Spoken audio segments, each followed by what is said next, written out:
अस्सलाम वालेकुम दोस्तों, आप देख रहे हो मेरा YouTube channel M Bilal academy. मेरा नाम है बिलाल और आज के दिन मैं सॉल्व करूंगा एक्सरसाइज नंबर 9.1 का 10th क्वेश्चन। तो अभी तक अगर आपने मेरा ये चैनल सब्सक्राइब नहीं किया तो इसको जल्दी से कर लीजिए सब्सक्राइब और बेल आइकन को भी कर लीजिए क्लिक ताकि मेरी नई आने वाली वीडियो का नोटिफिकेशन आपको मिल सके। तो चलिए स्टार्ट करते हैं।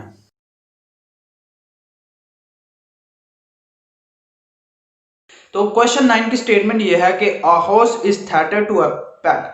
एक जो घोड़ा है उसको बांधा गया है एक पैक के साथ बाय अ रोप, और एक रस्सी की मदद से उसको बांधा गया है ऑफ 9 मीटर लेंथ, और उसकी जो लेंथ है यानी कि जो रस्सी की लेंथ है वो 9 मीटर है। And it can move in a circle, और वो एक सर्कल में मूव कर सकता है यानी कि गोल दायरे में मूव कर सकता है with the pack as centre, और जिस पैक से उसको बांधा गया है उसको वो सेंटर मान रहा है।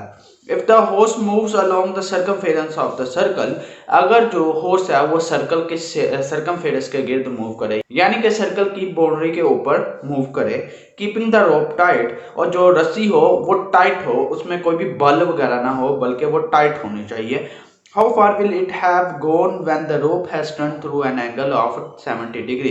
तो अगर तो जो रस्सी है वो 70 डिग्री के एंगल पे मुड़े तो फिर जो घोड़ा है उसने कितना फासला तय किया वो आपने बताना है। फर्स्ट कर लीजिए कि ये घोड़ा है और ओ पॉइंट को मैं पैक कह देता हूँ। अब घोड़े को इस पैक से एक रस्सी की मदद से बांधा गया है और ये जो रस्सी है ये फुली टाइट है यानी कि इसमें कोई भी बल नहीं है।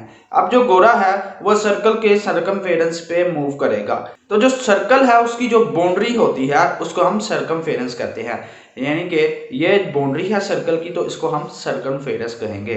अब ये घोड़ा होता है वो एक सर्कल के सर्कमफेरेंस के गिर्द मूव करेगा कुछ इस तरह से। तो अगर ये घोड़ा 70 डिग्री के एंगल पे मूव करे तो ये डिस्टेंस उसने जो ट्रेवल किया है इस पॉइंट से लेके इस पॉइंट तक का वो कहलाएगी आर्क लेंथ, और वही हमने फाइंड आउट करना है कि उसने कितना डिस्टेंस ट्रेवल किया है। और जो सेंटर पे एंगल बनता है वो है 70 डिग्री का, और इसके साथ साथ उन्होंने हमें ये भी बताया हुआ है कि जो रस्सी की लेंथ है वो है 9 मीटर की, यानी कि सेंटर से लेके सर्कल की बाउंड्री तक का फासला जो कि रेडियस कहलाता है वो 9 मीटर होगा।